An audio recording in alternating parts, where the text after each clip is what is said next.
In this video, we are going to cover section 6A and 6B. 6A, measures of center. 6B, measures of variation, measures of relative standing. So those are very important things. Three things: center, variation, and relative standing. I'll see if I need to stop in the middle, because I found out if the video is too long, the quality is not that good. So I might need to use two videos to cover this section, the two sections. So let's see this table. The first table, a measure of center, a value at the center or middle of a data set. So let's say you have a sample. It is very reasonable to concern where is the center of the sample, or where is the middle of the data set. For example, if you want to take a professor's class, you concern, averagely speaking, how many people, what is the average score of the students who take the professor's class, right? If averagely speaking, most of them passed, then you might go ahead to take the professor's class. Otherwise, you might reconsider. You see what I'm saying? So it is reasonable to consider the center or middle of a data set. And the value at the center or middle of the data set is called a measure of center. We have different ways to measure the center of a sample. We have the following 4 different ways to measure the center or the middle of a data set. The first one is mean, M-E-A-N. The mean here means the arithmetic mean. Okay? Let's say you have a sample. The sample contains the final score of the class, each single person, the final scores of the students in a class. And you add those scores together, you get a sum. And then you divide the sum by the number of students, you would have the average score. You concern the average score, right? So that is called arithmetic mean, or just the mean in statistics. We have 2 notations here for you to understand. One notation is X bar. The other notation is mu. Mu. X bar is called a sample mean. Okay? X bar is a sample mean. Mu is the population mean. What is a sample mean?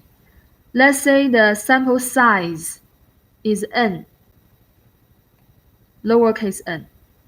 Means you have n values in the sample, and you take the average of those n values, and you would have an average, right? That value is the sample mean, X bar. Does that make sense? Sample mean. Let's say you have a population this time. The total number of values in the population is big N, capital letter N. And you add all the values in the population together and divide the sum by the population size. You would have an average. We use mu to denote that average, and we say mu the population mean. Okay? Am I clear about the 2 things, the difference between the 2 things? This notation X bar, sample mean. This notation mu, population mean. They are all mean but corresponds to different things. This corresponds to sample. This corresponds to population. Do you guys remember the concepts we have learned from before? Parameter and statistic. Anyone could tell me which one between X bar and mu, which one is a statistic, which one is a parameter? Statistic is a numerical description of a sample. parameter is a numerical description of a population. So by the definition, you would know X bar, sample mean, corresponds to sample, describes sample. The center of the sample is a statistic. Mu, population mean, the center of a population, that is a parameter. Okay, that's a parameter. Do you guys remember I had this example? I say you concern the average height of all the American people, American adults. Because the population is too large, we get a sample. We randomly select 1,000 people from each state. Then our sample would have 50,000 subjects. And I measure those people in my sample, and I get the average height. That is X bar, sample mean. And what I really concern is population mean. Sample mean serves this word S-U-S-E-R-V-E. The purpose of X bar is to estimate or approximate mu. So X bar, sample mean, serves for population mean mu. Okay? I think the formula is very easy to understand. You just add all the values together and you divide it by the number of values, both for sample mean and population mean. Let's see the advantage and the disadvantage of this measure of center. Sample mean draw from the sample population has a smaller variation, uses every data value sensitive to outliers. What is outliers? An outlier in a sample is defined as one value. That value is far away, maybe a lot bigger than or a lot less than, far away from the majority of values. Okay, that is outliers. Because when we compute mean for both sample mean and population mean, we use each single values in the sample. So it is sensitive to outlier. If we have outliers in the sample, then the center would be distorted. Let me write this word, distorted. Okay. For example, yeah, I have an example here. We can talk about it. Look at here. Let's say you graduated. And you want to find a job in a company. You want to find a job for the company that you're considering. You of course concern what is the center or the average pay in that company, right? So let's say that company only has 1, 2, 3, 4, 5 people, and their annual salary is $5,000 in $1,000.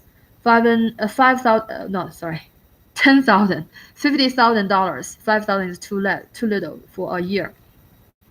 50 grand, 40 grand, 55 grand. This is 45 grand.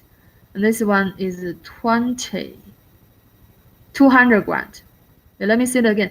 50 grand, 40 grand, 55 grand.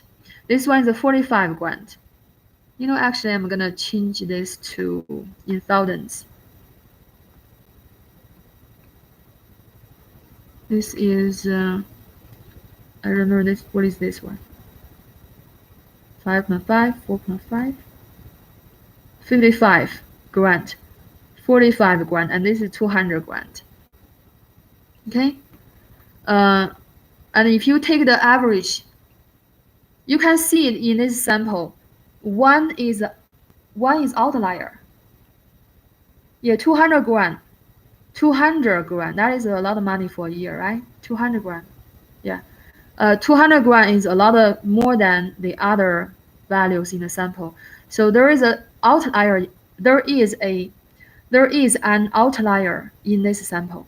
So if you take the average, you find the center, you find the mean is 78 grand. And you are expecting, okay, if I go to that company, I'm gonna have like a 78 grand annual salary. But you will be disappointed, because in this case, in which there is outliers. There is an outlier in the sample. Mean is not a good measure of the center. You can see the average, the center is overestimated, right? Overestimated. You might not have that much money if you go there.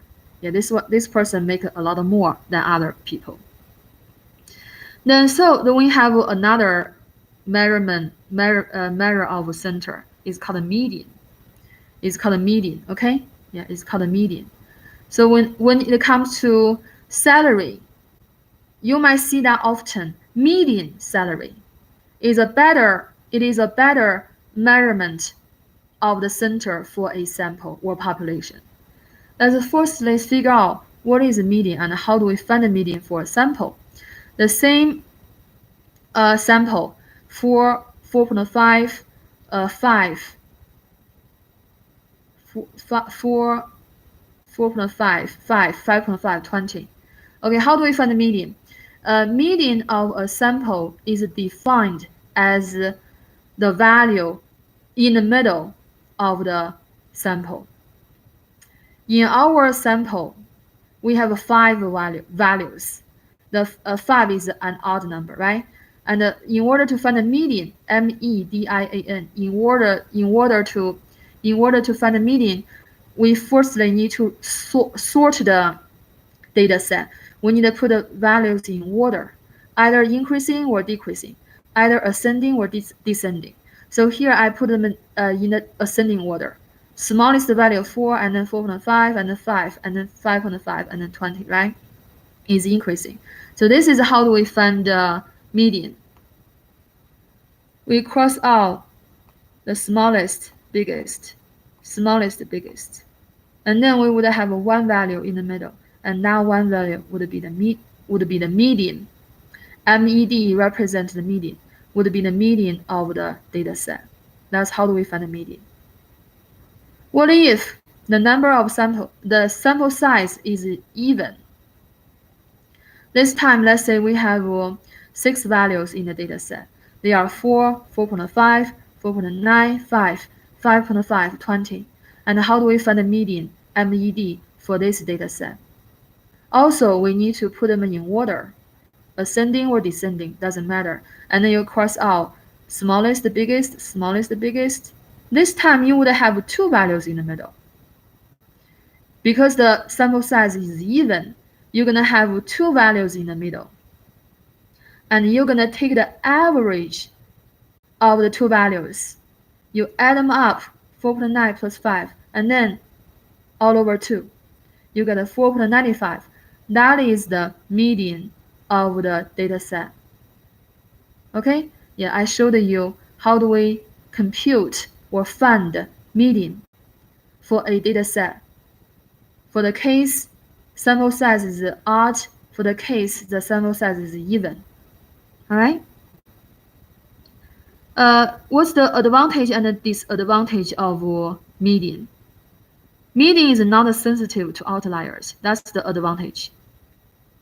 Okay, that's the advantage. So if we put them together, mean and median, if the sample has no outliers, mean is a better measurement of the center. If the sample does have outliers, the median would be a better measurement of the center. Okay, the other two. Number 3, mode. Mode is another way to measure the center of a data set, especially if the data in the sample are qualitative, okay? Mode is the value in the data set with the greatest frequency. In other words, mode is a value in the sample which appears the most of the times. Okay, so let me show you how do we find the mode. Let me give you a data set. Let's say we have 1, 1, 1, 2, 3, 4, 5. Look at this data set. The frequency of value 1 is 3 because you see 1 appears 3 times in the data set, right? Other 4 values, they only appears once. And this value appears 3 times. So the mode of this data set is 1. The mode of this data set is 1. Similar example, let's say this time the data set is not a numbers. Let's say you evaluate a product, right? Good, a bad, very how to say, excellent,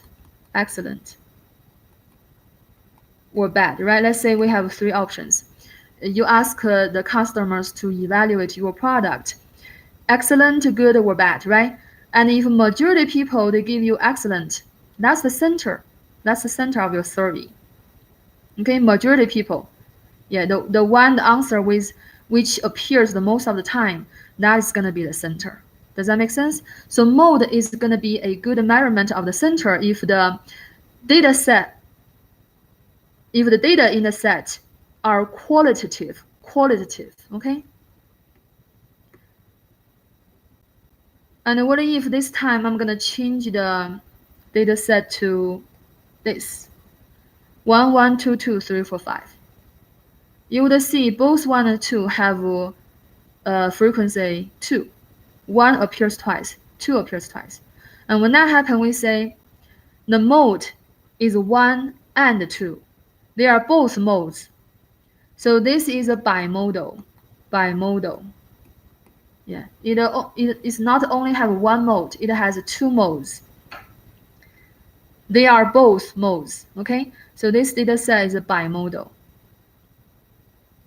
And if you have 3 values have the same frequency, the biggest frequency, then or above, we say that is a multi-model, but we don't really have that example. And now I want you to look at this sample. This sample has 1, 2, 3, 5, 7, 9, this one. No values appear more than once. They all only appears once. When that happens, we say this data set, this sample has no mode. Okay? Yeah, so I showed you the definition of a mode. We have a situation in a data set, no values appears more than once. That is no mode. Sometimes we have 1 mode. Yeah, 1 value has the biggest frequency, and that value is the mode. Sometimes we have maybe 2 values have the same frequency, the biggest frequency, and we say that data set is bimodal. By the way, again, mode is defined as the value in the data set with the biggest frequency. It's not the frequency, it's the value is defined as the mode. Okay, I hope I'm clear enough for that. The last one, mid-range, mid-range, mid-range. Mid-range is easy to compute. You have a sample, you find the biggest value, big M, and then you find the smallest value, little m, and you add them up and divide by 2. So mid-range is the average of the maximum and minimum in the data set. And it is so easy to get, but it is very sensitive to extremes because it uses the biggest value, it uses the smallest value. It only uses the 2 extremes, so it's very sensitive to the extremes.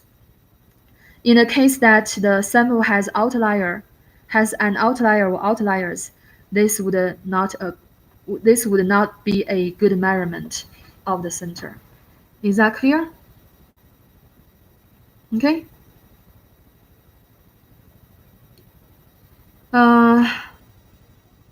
So I showed you I showed you the 4 definitions, the definitions of the 4 different measurements of center, and I also give you the related examples to explain how do we find mean, median, mode, and mid-range, right?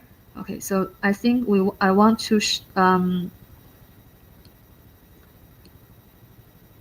to go ahead to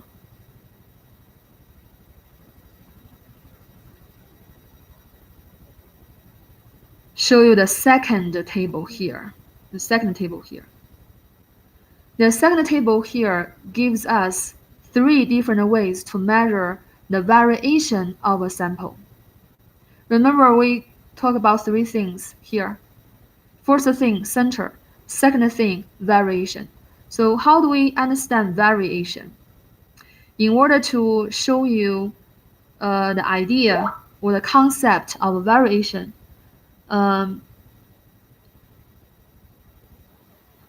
let's look at these 2 dot plots.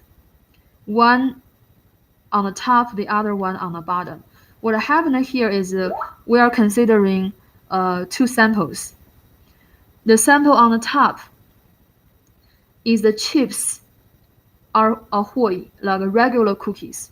We like the chocolate cookie. We like chocolate cookies, right? Chocolate cookies have the chocolate chips on it, and those values, the values in the sample, are the number of chocolate chips on the cookies. So the number of dots here are the number of cookies in your sample. Yeah, let's say the regular cookies, you have those cookies, they are regular cookies in your sample. And some of them have 1 chocolate chip only. Some of them, one of them have like 30 chocolate chips. 2 of them have 28 chocolate chips. And some of them have 20 chocolate chips. Some of them have only 19 chocolate chips. So that is 1 sample in blue, okay? And now you get another sample. The cookies in the sample are Triola chocolate cookies.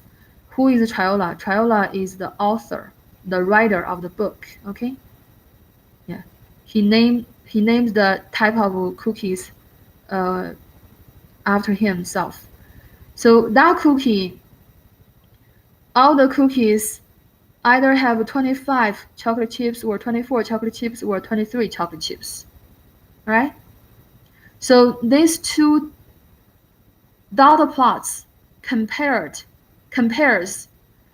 2 samples, sample 1 and sample 2. And you can look at the 2 samples, they have the same mean. They have the same center. The center of the 2 samples are the same. However, the difference is the variation. The difference is the variation. In the first sample, the values spread out away from the center, the average.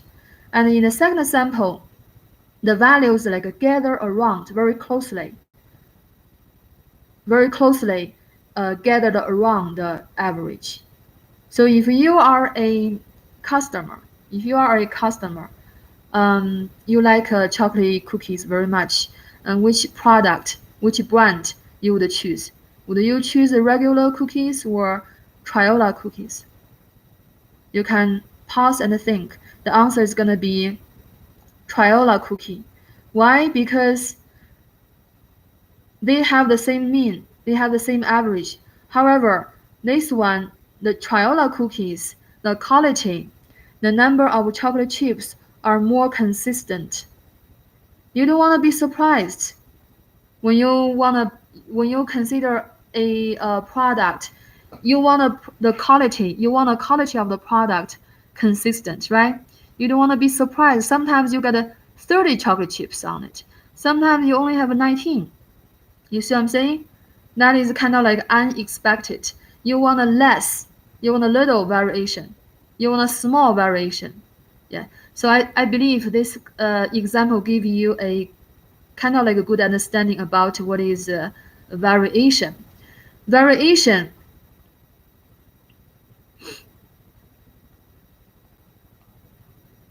is the characteristic of spread. Okay? Yeah, variation describes how does the values in the sample spread, or how does the values in the sample spread away from the average, from the center. Okay? Or how does the values in the sample deviate away from the center. Okay? All right, so let's give variation a definition. Variation of a sample. Variation of a sample describes how does the values in the sample, all the values in the sample, deviate away from the center. The word deviate away from the center. Okay. Obviously, this sample has a bigger variation. This sample has a smaller variation. We have three ways to measure variation of a sample. They are range, standard deviation, and variance. Let's start from range. Range is very easy. You use the maximum value. You use the maximum value minus the minimum value. And the difference is defined as the range of the data set. Disadvantage of the range, very sensitive to extreme values. It only uses maximum and minimum. So in the case that the sample has an outlier or outliers, then range would not be a good measurement of the variation. Okay? Yeah, it is easy to compute. Formula is very simple, but not very useful. Yeah, one thing I want to point out about range is earlier we learned the mid-range, right? Now we are talking about range. The two words do sound similar, but they are different. Mid-range is a measurement of the center. Remember that? Mid-range is a measurement of the center. Mid-range equals maximum plus minimum all over 2. But the range measures the variation of a sample. The formula is range equals maximum minus minimum. So they are very different, okay? Totally two different things. Even the two words sound similar. Okay, so what is the standard deviation and variance? I'm gonna talk about them together. I'm gonna talk about them together. Let's start from the notation. Do you see the small s? You're gonna remember very well. S here represents sample standard deviation. Sigma here, this notation is called sigma. Sigma here describes or represents the population standard deviation. One more time. Little s, sample standard deviation. Sigma, population standard deviation. We're going to skip the formula for now. Later, if we need it, we go back. But notation, I want you to understand the notation. Little s, sample standard deviation. Sigma, population standard deviation. Sample standard deviation obviously is a statistic because it describes a sample. Population standard deviation sigma obviously is a parameter because it describes a population, right? Okay, so standard deviation describes and measures how much data values deviate away from the mean. Usually S is positive. Since you use all the values in the sample, standard deviation is sensitive to outliers. Sample standard deviation normally is used to estimate population standard deviation. Okay, those are what we need to know about the features of the standard deviation. But most important thing, you need to know the notation. S, sample standard deviation. Sigma, population standard deviation. Okay, variance. Variance simply is defined as the square of standard deviation. So here again, notations. S square, sample variance. Sigma square, sample population variance. You see what I'm saying? Those four notations. S, sample standard deviation. You square it, you have a sample variance. Sigma, population standard deviation. You square it, you have a population variance. Yeah, those two actually are connected. If you can find the value for standard deviation, you square it, you have a variance. If you can find the value for variance, you take the principal square root. Principal square root, you have the standard deviation. Okay?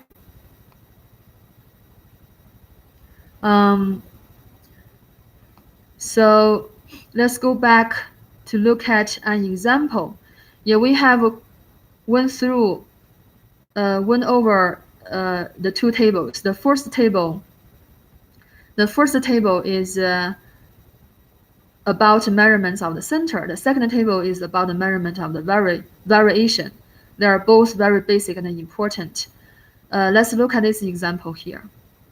Listed below are the top 10 annual salaries in millions of dollars of TV personalities. Find the number A, part A, mean, part B, median, part C, mode, part D, mid-range for the given sample data in millions of dollars. Given that these are the top 10 salaries, do we know anything about the salaries of TV personalities in general?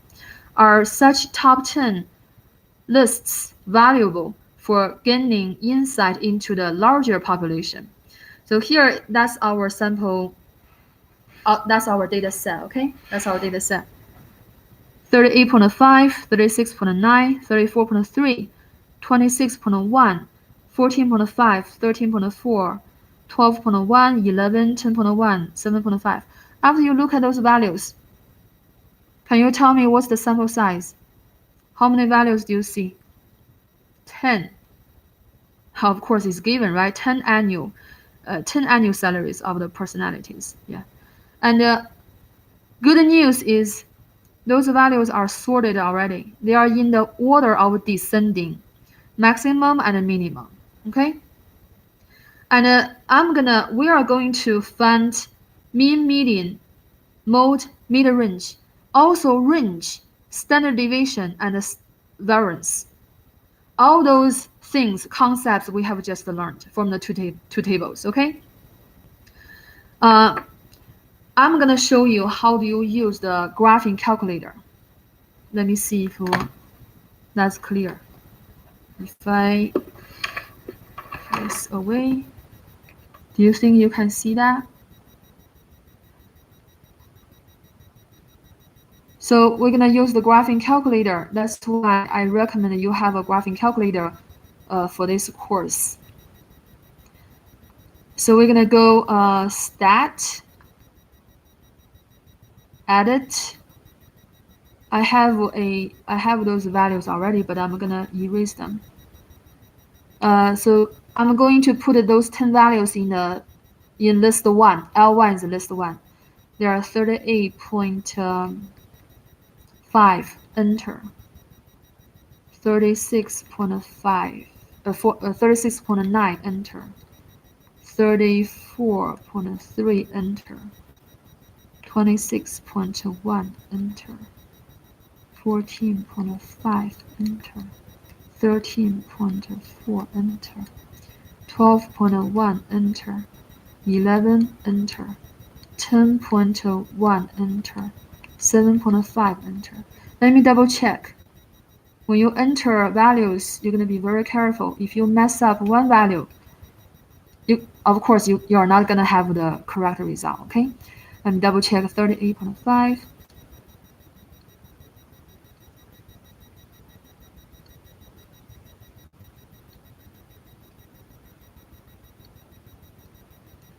Yeah, that's correct.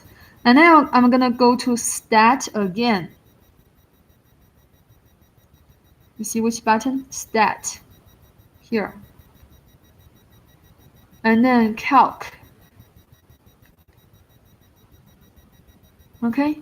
And the list is going to be the list 1.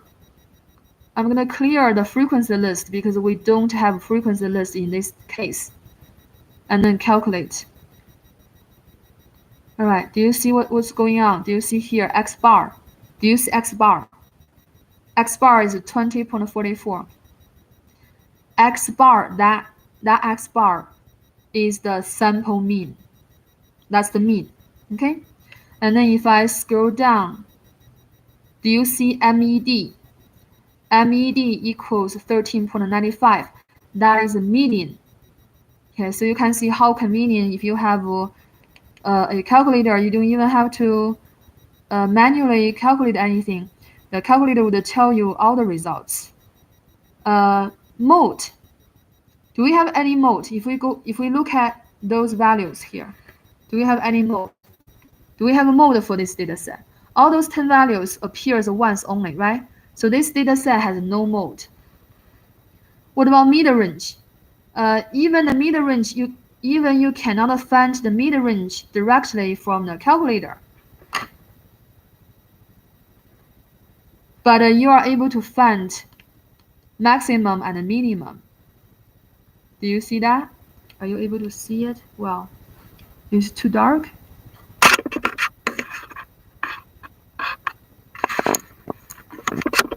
So you are actually be able to see. Yeah, why is it so dark? This way is better. Yeah, you are able to see maximum and minimum. Do you see that?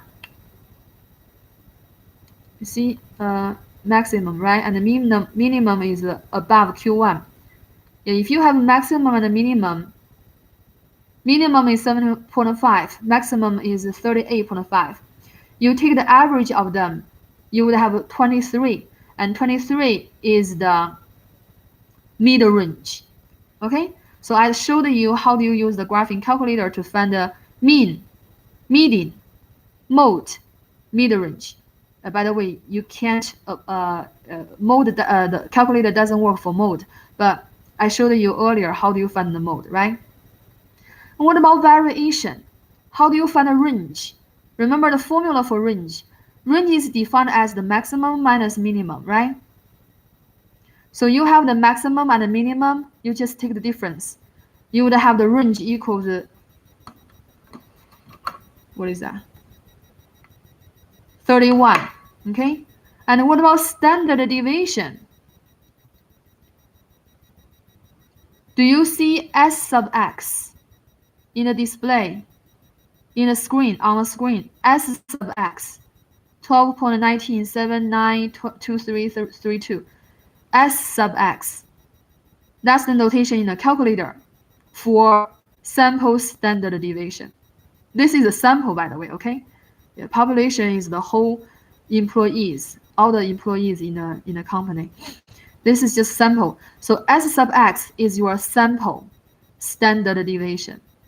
S sub x is your sample standard deviation. Now, how do you find the variance, sample variance?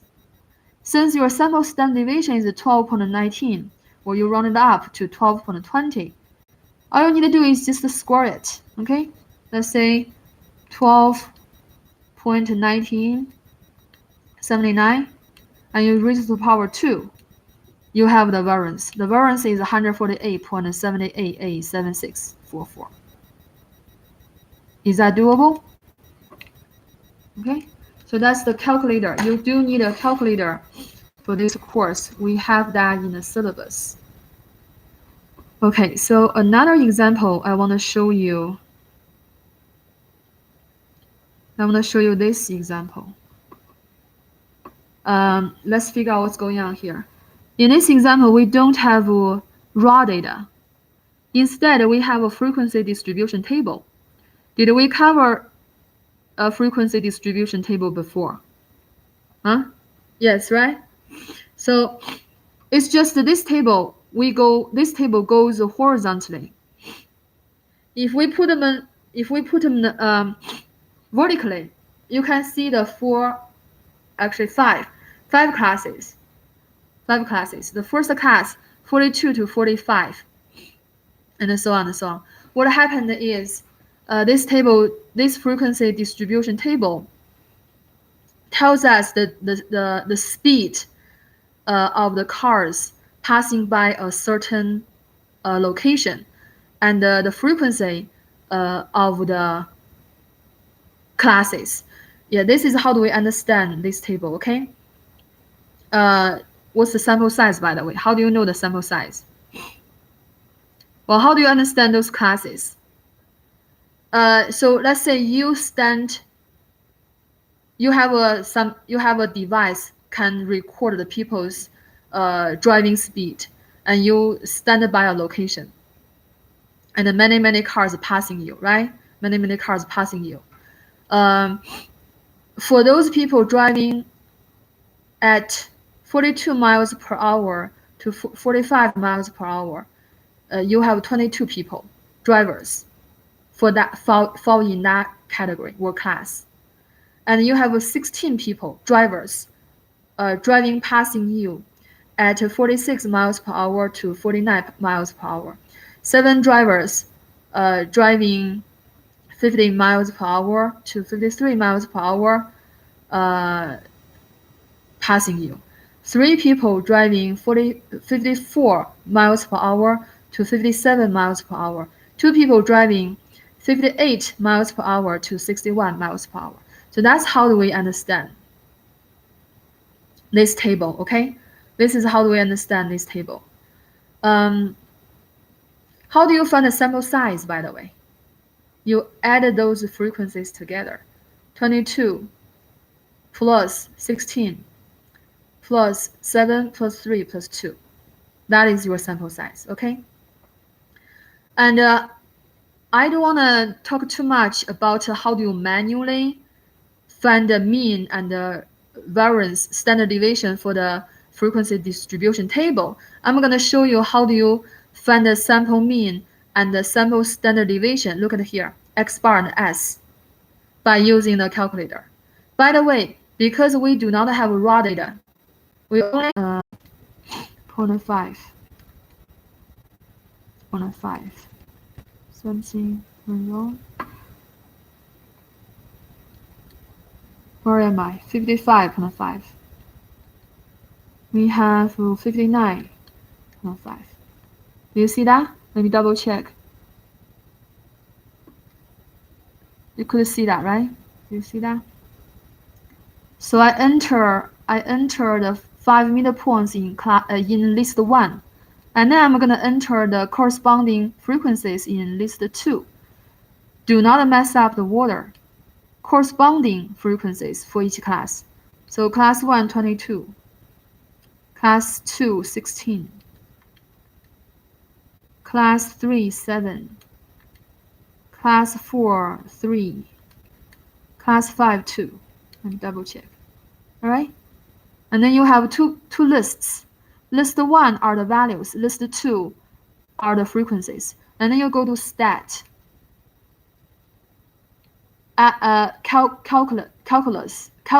Calculate. So you move the menu to the second one, CALC, and then you choose the first function. Make sure your list is L1, your frequency list is L2. How do you find L2? Second 2, that's L2, okay? Because this time you have 2 lists. And then you calculate. Do you see X bar? 47.26. X bar equals 47.26. That's the estimation of the sample mean. Do you see S sub X equals 4.38, 25, 25, 597? That's the estimation of the sample standard deviation. Okay? X bar, S sub X, they are the approximation of the sample mean and the sample standard deviation for the original for the original data set. All right? Is that clear?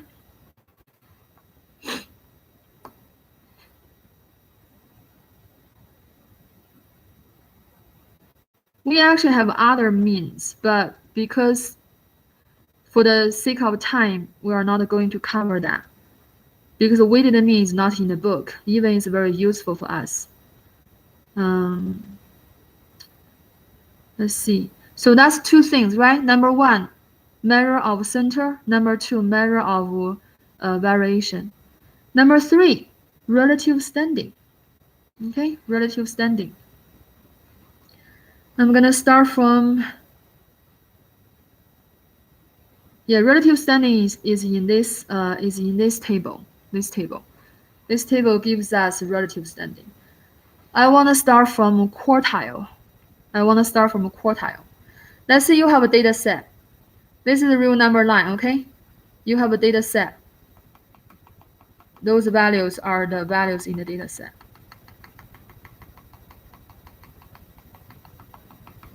Many values, okay? And then you find the median of the data set.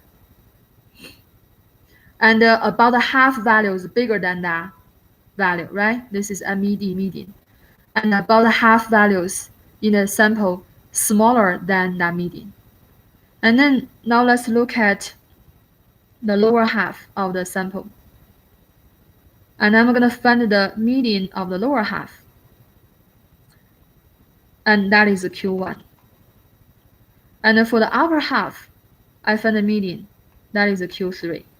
The median actually of the original data set is Q2. Q1, Q2, Q3 are the three quartiles. Qua means 4, right? Yeah. Q1, Q2, Q3 are the three quartiles. They separate the data set into 4 equal parts. Okay, 4 equal parts. And in a data set, about 25% values, or quarter, is less than Q sub 1.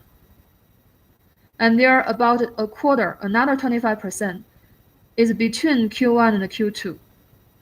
There's a 25% values in the sample in the data set is between Q2 and Q3.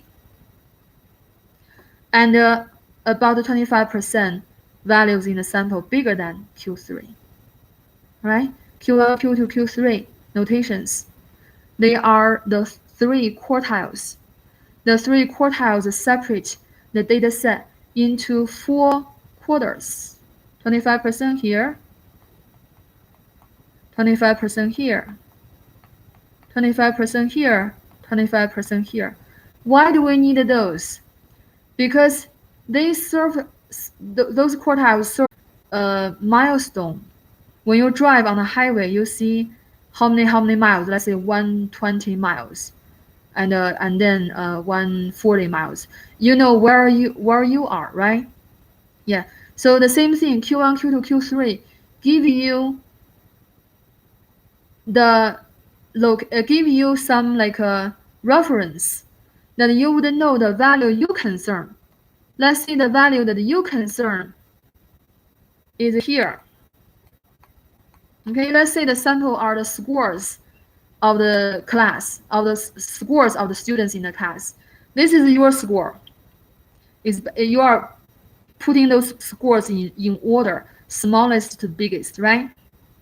And you can compare your score with the quartiles to know that where does your score stand in a sample. Okay? Yeah, we are talking about relative standing. Relative standing. Quartiles is a way to measure relative standing of your value. Okay, your value is this X. You wanna know how well you do, how bad you do in the class, right? And you can compare your values with Q1, Q2, Q3. Turns out your value is bigger than Q3. Then my score is on the top 25%. You see what I'm saying? So if your value is around here, then you would know, okay, my score is about average, about in the middle. Does that make sense? Relative standing. Yeah. So we have some standard exams like SAT, ACT, GRE, LSAT, GMAT. Those values, so you have a pool. All the students take the same exam. They put together, that's a sample. And you want to consider where is your score is, right? Is it on the top 10 or top a quarter or bottom a quarter? So you need to use the measurement of relative standing. Is that clear? Q1, Q2, Q3 is a way to measure relative standing. They are called the 3 quartiles. Percentile. Let's do the same thing. And this time, yeah, those are the values in the sample. This time, we are going to equally divide the whole data set into 100 parts. 100 parts. So this is in the middle, this is 25%, this is 25%, so that's 4 parts. And then if we make this very, very small, we divide the whole data set into 100 equal parts. And we would have P1, P2, this is P25, Q1, Q2, Q3, that is P50, this is P75, and this is P99. Okay, we would have 99 percentiles. We would have 99 percentiles. We would have 99 percentiles. They are P1, P2, and so on, P sub 99. How do you understand that? There's about 1% values in the data set less than P1. There are 1% between P1 and P2, 1% between P2 and P3, 1% between P3 and P4, and 1% above P99, 99% below P99. Okay, does that make any sense? So P25 actually is a Q1, P50 actually is a Q2, P75 actually is a Q3. Yeah, same with earlier, same idea. It's just this time we use a percentile. We make it a more detailed. And you can know your location. You can know the relative standing of your score better, right? If your score is here, let's say, that means you are on the top 1%, right? Top 1%. Okay, so that is the concept of quartile and percentile.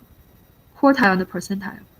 And the third way to measure relative standing is called a z-score. It's called a z-score. Z-score. Let's say you have a sample. Let's say the sample is the scores of all the students in the pool. Let's say your score is there also, and we call your score X score. Okay, you want to know where does score stand in the pool? Where on the top, in the middle, or on the bottom? So there's a way to measure that. The way is to use a z-score. Z-score equals X minus X bar all over S. You need to remember this formula. You need to remember this formula. This formula is to compute z-score for your X score. X is the score you're concerned. X bar is the sample mean of the sample. S is the sample standard deviation of the sample. Okay? Yeah, let me explain what does that mean. It actually tells you a way, gives you a way to find out where is your score stand. Let me show you here. Let's say this is X bar, right? This is the X bar plus S. This is X bar plus 2S. This is the X bar minus S. This is the X bar minus 2S. And your z-score actually tells you, so S actually kind of like a ruler. You know what I'm saying? Have you ever measured things with a ruler? So S can be seen as the length of your ruler. Okay? So z-score tells you how far away your score from the center. How many rulers? If the value is 2, means your score is right here. Your score is 2 standard deviations above the average. If your z-score is -2, That means your value is here. Your value is 2 standard deviations below the average. Ruler, we know what is a ruler, right? So let's say this is a ruler. You use your ruler to measure the length, the distance, right? And what if the z-score is 0.5? That means your score is 0.5 standard deviation above the mean. What if your z-score is -1? It means your score is one standard deviation below the mean. Just think about a ruler. I do not have a ruler, but let's